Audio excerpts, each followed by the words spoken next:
Hallelujah. Kubira katonda mu ngalo ez'amaanyi. Amen. You may get seated. Musobola okutuula. Mwebale kujja. Thank you for coming. Mwebale kubaawo. Thank you for being here. Mujje temuleeta ntebe empya. Come into fellowship. Don't bring any new chair, please. Do not bring any new chair. Temwongerako ntebe musembere no maaso waliyo ebifo. Come and fill the empty chairs. Let us be in unison and in fellowship. Mujje mutuule mu buno obutali mu bantu tubeere mu bumu. God is a good God. Katonda mulungi. Mwebale kujja mu bungi naddala ku makya. Thank you for coming in big numbers, mostly in the morning. Jasi kati awo awulira afiirawo ne Victor. Mulekerawo okubeera ba bank benchers. Sebo noonya wootuula temuleeta ntebe empya. Mwe mwenna abayimiridde entebe ziizino. Ne muggulu mugenda kutuula mabega. Nga Yesu ali kololo ye headquarter ye nga gwoli ntuŋŋamu. Mu New Jerusalem. Okay. We are having a few days to the countdown of opening up schools. Tubuzaayo ennaku ntono okuggulawo amasomero. We are having a few days counting to the end of January. Ennaku zibulayo ntono January aggweeko. We are having a few days counting to the Robert Kanja Crusade Open Gates of Entebbe. Ennaku zibulayo ntono tutuuke ku lukuŋŋaana lw'omusumba Robert Kayanja. We are counting a few months to the 33 Miracle Center Church anniversary. Tubalayo n'emyezi mitono nnyo okutuuka ku anniversary y'ekkanisa eno. Let's continue with I have been preaching for the last 2 days. Ennaku ebbiri eziyise mbadde sibuulira. But let me talk about Matthew chapter 26. We are talking about 1 hour. Njagala twogere ku Matayo 26 twogera ku ssaawa emu. I think I need to speak a little bit more about it. Ndowooza nina okwongera okugyogerakokko. Naye nga njagala okubeebaza ennyo nti at least majority of you now can pray for 1 hour non-stop. But I want to thank you that because of you now can pray for 1 hour. Praying for 1 hour non-stop. Ng'osabira essaawa nnamba nga tosiriikiridde. Katonda akutwale ku hours 2. May God take you to 2 hours. Kendeeza bifirimu ebyo. You reduce on the films. Film will add nothing to you. Firimu tezirina kye zigenda kukugattako. Nothing. Tewali wadde. Era nze siraba firimu. Me, I don't watch films. Ye obudde obulaba firimu bw'ombulina. I don't even have the time to do so. Ate sigamba nti abaziraba muzirabe. And I don't say that you watch. But really watching movies for 2 hours. Naye okulaba movie essaawa 2. Okay. He cometh unto the disciples, find them asleep, and says unto them, Peter, what could you not watch with me 1 hour? We have talked more about praying for 1 hour as the minimum standard for a Christian. But I don't want to stop there. Because when the Bible gives us more information about hour, we must really continue to expose and expedite about it. As a Christian, if you cannot watch in prayer in a day for 1 hour, there is something wanting in your Christianity. If you cannot watch for 1 hour, sincerely, what would you tell God that out of the 24 hours He gave me on Thursday, I spent all of it on my own personal gains, without a single hour of fellowship and prayer with Him? You do the first thing tomorrow, Friday. You do the same thing. 24 hours, not even a single hour to pray. You do the same on Saturday. You do the same on Sunday. You finish a whole week. Every 24 hours, you don't have an hour of prayer. Let me tell you one thing. which you didn't know. Pride in Christianity is not walking like this. Because people think this is pride. Pride is not walking like this.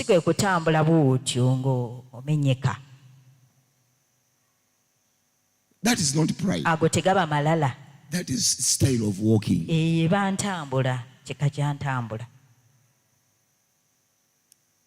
Pride is not looking like this. And putting your hand in the pocket. It can be a manifestation of it, but it is not. Pride, the Christian pride, is to think that you are self-sustaining. You are self-dependent.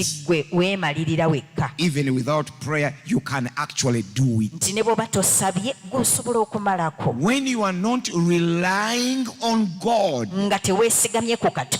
then you are so proud. You are saying that even without God, I can manage it. I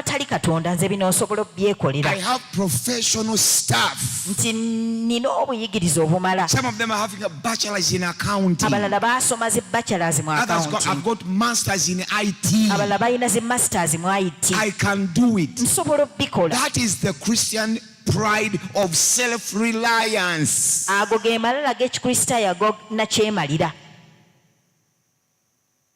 That you don't necessarily depend on God. Actually, prayerlessness is a sign of pride.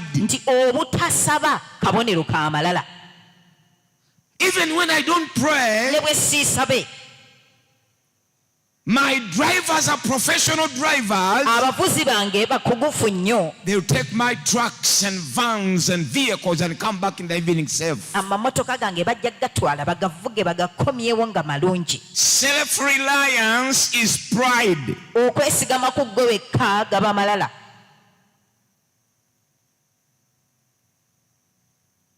Self-reliance or self-reliant, that you don't have to consult God, you don't have to pray to God. Marriage tips. Senga kulana goes on Star FM and teaches you marital tips. So I know how to handle my wife. Senga so taught us on TV for an hour. Yet even if I just wake up, I have over 1,000 messages I can teach. When you rely on experience in ministry and you don't pray, it's a sign of pride. Christian pride is when you say, I don't need God. I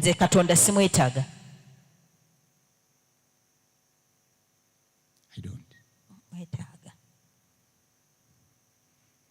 Why should I need God? I have professional teachers. Grade 5 teachers. Grade 3 teachers. I have professional head teachers. Some have got bachelor's degree. Why do I need to pray? Tomorrow we are spending a night at the Miracle Center Cathedral, Thanksgiving for our schools.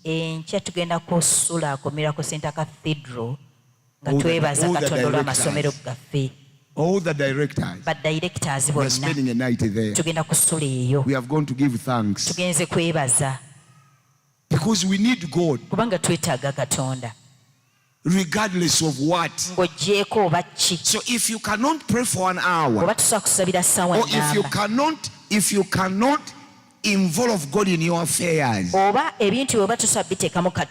is the greatest pride of Christianity. I am able, I can do it. A person who prays is telling God that in my wisdom and my education and my experience, Lord, I'm not able. Help me and work for me. That is a prayerful person. A person who prays is telling God that without you, I wouldn't have been this. Without you, I am not able to manage this. Even if you have people that studied and educated and have experience in it, and for the truth you have them, but prayer means, Lord, I'm relying on you.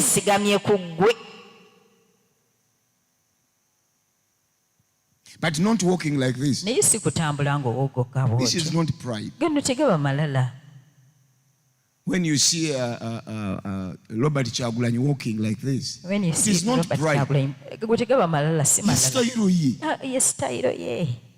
That's his style. I also have mine. I also have mine. Amalala He's telling God that even if you don't work for me, so one of the signs of pride is when you cannot pray for an hour in 24 hours.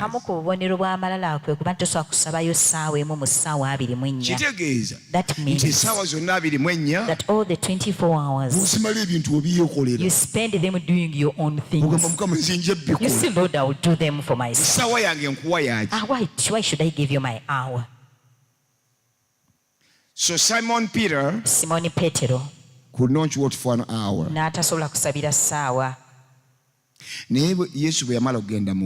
But after Jesus ascended to heaven, we learned that last Tuesday.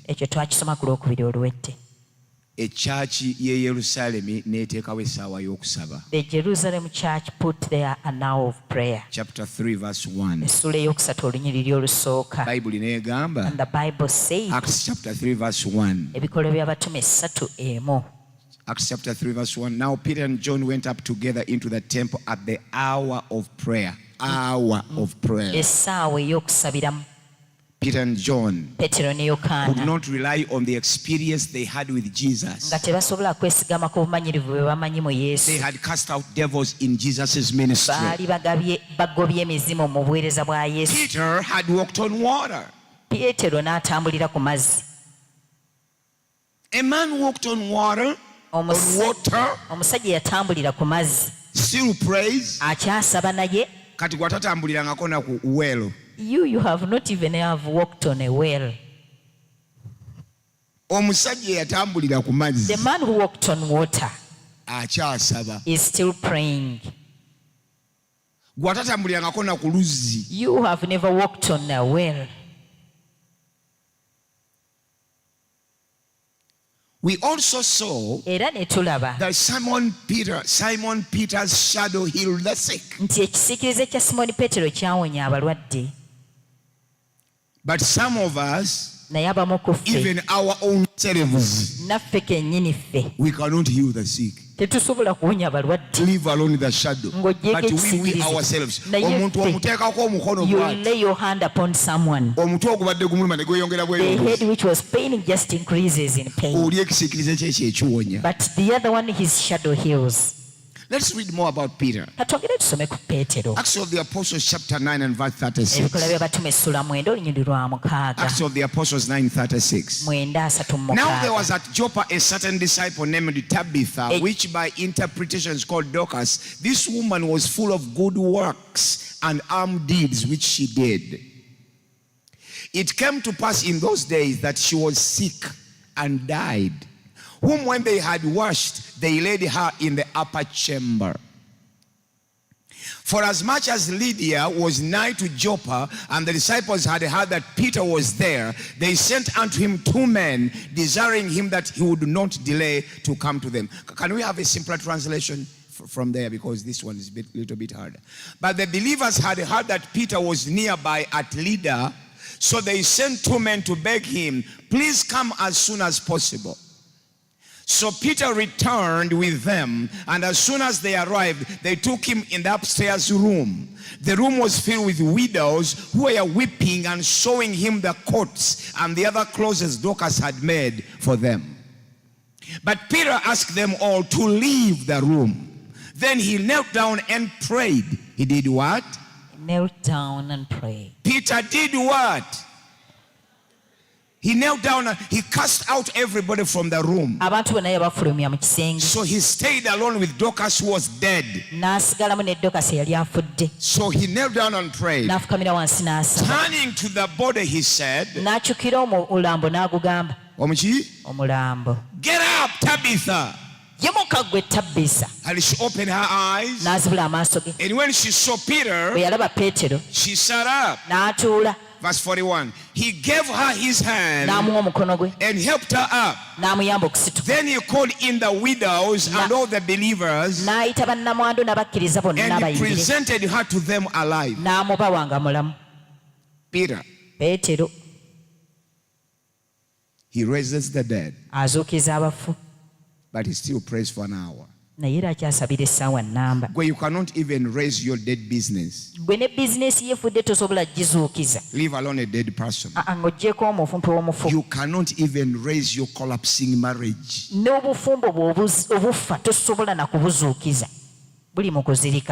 Not even dead yet.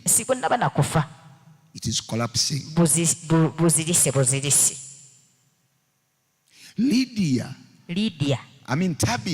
Tabitha was a great giver. He used to help Simon Peter and the disciples and the apostles.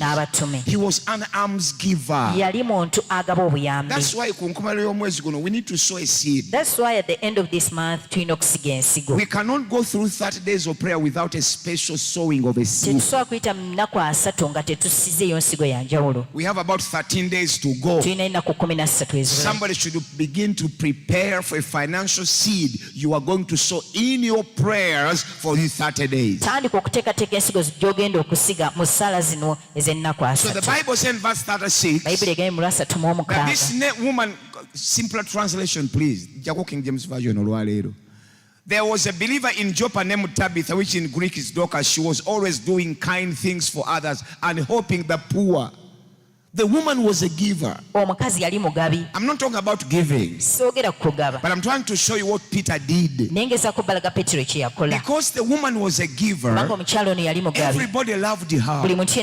Everybody wanted her. Everybody believed in her. Nobody would like a giving person to die. I don't think the poor of Entebbe want me to die. Because every Christmas I give them food. I don't think the prisoners want me to die. Because every Easter I give them sugar and soda and rice. I don't think the elderly in Entebbe want me to die. Unless if they are witches. Every big day we park our trucks and we give them food. We are going to give more this Easter to the hungry, even in church. So if I die, people will even call Pastor Kanya, come and pray for Pastor Mutebi to raise from the dead. He has been giving to the poor, helping the needy, which I really do. Educating their children. 7 of them every year. At least every year, 7 children. So this woman was giving so much. In verse number 37, the Bible says, about this time, he became ill and died.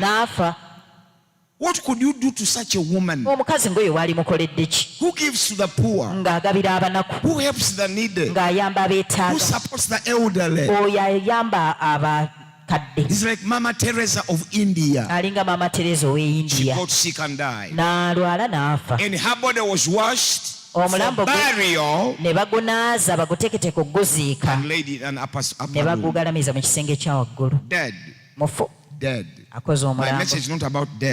Obubaka bwange si bwa mulambo.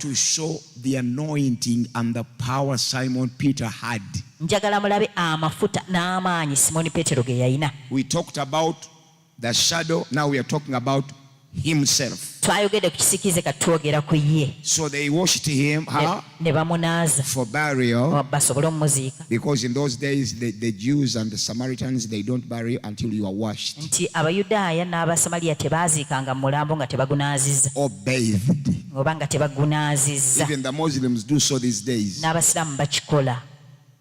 Only I'm hearing a rumor. I don't know if it is true. People on radio and social media. It is a rumor. I don't know about it. I hear that the water they wash from the Muslim dead person, they use it to cook with the rice.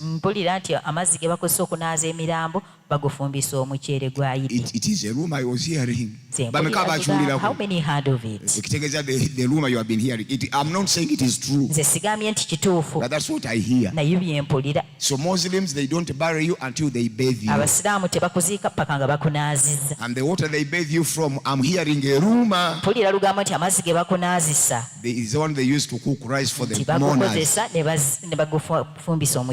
don't know whether it is true or not, but this one was also bathed for burial. After bathing her, they took him upstairs. But the believers had heard that Peter was nearby. At that place called Lydda. So looks like Tabitha was living in Chigungu. And Peter was having a meeting in Chitoro. So the believers knew Peter was having a conference in Chitoro nearby. So they sent two men, Sofa and Freddy Kayanja, to beg him, please come as soon as possible. There were many people nearby. Very many people. But why are they calling for Peter? There were very many people nearby. So they sent two messengers to beg him to come. Please come as soon as possible. So Peter returned with them. And as soon as he arrived, they took him to the upstairs room. The room was filled with widows. Widow is a person in Hebrew who has lost a loved one. No, you call it namwandu, but in the Bible interpretation, anybody who loses a loved one is a widow. Whether he's a boy, whether he's a man, whether he's a wife. So that's the meaning of the upstairs. He arrived, they took him to the upstairs. The room was filled with widows. It does not mean because Tabitha was a woman. Then when she dies, she cannot have widows because she's a woman herself. Eyafa yali mukazi ate widow abeera mukazi nga yafiirwako bbaawe. Kakati tasobola kubanga omukazi yafudde abeera widow ate ne wabawo nga waliwo ba widows bangi abali naye bakaaba. Ekyo tukyesonyiwe. Showing him the coats nebamulaga ebyambalo and other clothes Dorcas had made for them. Ebyambalo Dorcas bye yali abakoledde. Yabagabiranga engoye. Used to give clothes to them. Mu winter. During winter. N'abawa ebikooti. And gave them coats. Mukazi mugabi. She was a giving woman. Nga tasaana kufa. She could not deserve abantu bangi nnyo bambuza Musumba, how are you? That's why many people greet me, Pastor, how are you? Pastor, well done. I tell them to call bagaya. I say they appreciate you after you leave. That's how I greet them. Once I die, you can hear people. That man banange. Mwandifudde muba musisi mukaaga. Maybe. Omusajja n'asigala. Another one would have died. And this half your church maybe the half of church would have died. They appreciate you when you leave. And they say that man you would have killed his neighbors at least. That's why I say they appreciate after you leave. And they appreciate when you're not hearing. So they showed the coats and clothes which Dokat used to make and gave it to them. And Peter was so much touched. Let me tell you, we pastors, there is no person who feels good when a giver has left the church. The person who gives one of the pillars.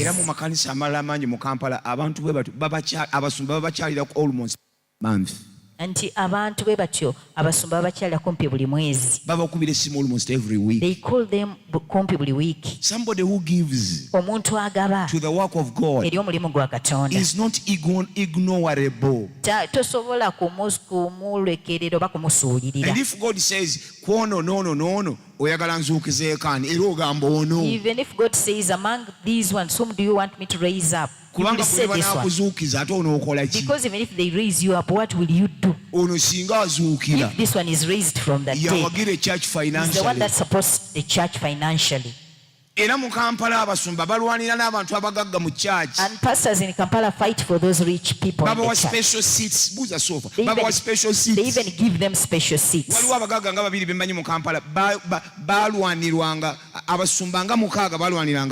Like 6 pastors used to fight for some people. Because they were giving a lot of money in church. Everybody would like to have generous people. Because churches have got financial needs. But the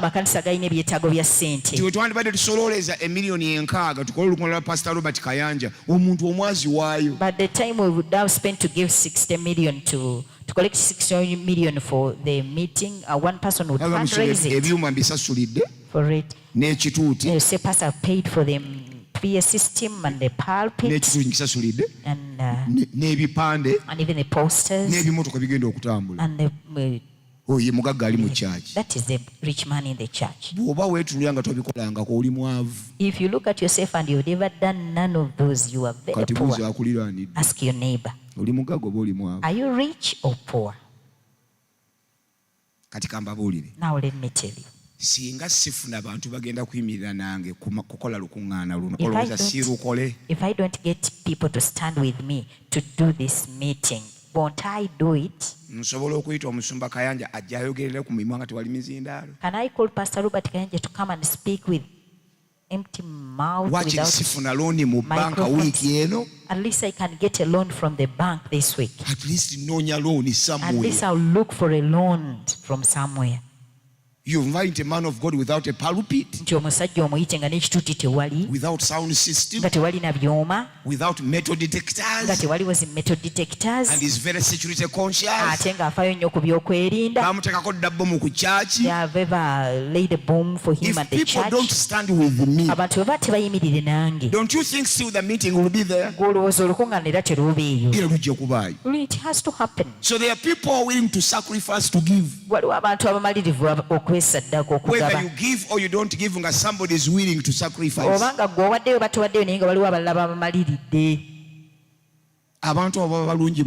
Those people are so good and nice in church.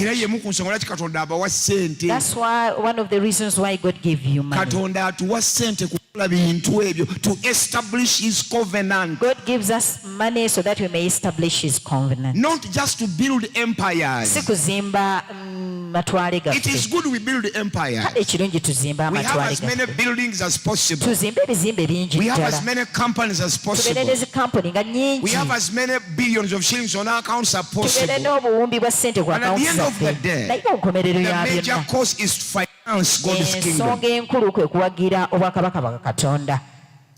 Bill Gates. Look at the Bill Gates. They inject billions of shillings in homosexuality and abortion. Billions. to spread homosexuality okusobola okusaasanya ebisiyaga and to support abortion. n'okuwagira okugyamu embuto. Go to Makerere University. Genda wano e Makerere University. They invest almost $400 million every year. Kumpi buli mwaka bateekamu miliyoni $400. Naye oyo omusajja tagendako. Sente baziwayo ku supporting education. Bali mu ebyo. Human rights, baby, nga bali mu bisiyaga omwo munda. Mwete mubisoma temu. Those people donate their money in billions. Abo abantu bawayo sente zaabwe mu buwumbi. To support. Kusobola okuwagira ebintu ebikontana ne Katonda. And they donate publicly. Ate babiwaayo kyere. Publicly. Baziwaayo kyere. They fund the gays. They fund homosexuals. They fund abortion clinics, abortion hospitals. Openly. Now they're born again. The Lord bless them and they become rich. And they don't support to spread the covenant of God. That is the difference between born again and non-born again. To establish his covenant. God gives us riches okusobola okunyweza endagaano ye. Deuteronomy 8:18. Ekyamateeka 8:18. Thou shalt remember the Lord thy God. Nti olijjukira Mukama Katonda wo. For it is he that giveth thee power to make wealth. Kubanga yakuwa amaanyi okukola obugagga. Why? Lwaki? That you may establish his covenant. Okunyweza endagaano ye. But thou shalt remember the Lord thy God. Naye onojjukiranga Mukama Katonda wo. For it is he that giveth thee power kubanga yakuwa amaanyi to get wealth, okufuna obugagga, that he may establish his covenant, asobole okunyweza endagaano which he sware unto thy fathers as this day. Gye yalayirira abakitaabo. God gives us the power, Katonda atuwa amaanyi, ideas, knowledge, revelation, instinct, that we may create wealth. Tusobole okutonda obugagga. And the major reason ensonga enkulu is that he may establish his covenant. Asobole okunyweza endagaano ye. In other words, mu ngeri endala, God gives us Christians wealth Katonda awa abakristaayo that we may be financiers nti tusobole okuba abawagira for his kingdom. Obwakabaka. And that's where my money goes. Era eyo sente zange gye ziraga. In the kingdom. Mu bwakabaka. And when you sow into the kingdom, era bw'osiga mu bwakabaka bwa Katonda, you are doing the will of God. Obeera okola okwagala kwa Katonda. If anything happens to you, ekintu kyonna bwe kikutuukako, God will remember you. Katonda ajja kukujjukira. Why? Lwaki? Because you have also remembered him who gave you power ye yakuwa amaanyi to create wealth. Okutonda obugagga. So part of that wealth kati ekitundu ku bugagga is obwo to establish his kingdom. bwakunyweza. In other words, is for you to be a giver. Nti gwe olina kuba mugabi. That's what Dorcas was. Ekyo Dorcas kye yali. He was supporting the poor, yawagiranga abanaku, the widows. He used to give them clothes. Ng'abawa n'engoye. So she was always doing kind things to others and helping the poor. Yakolanga ebyekisa ng'agabira abaavu. And when she died in verse 37,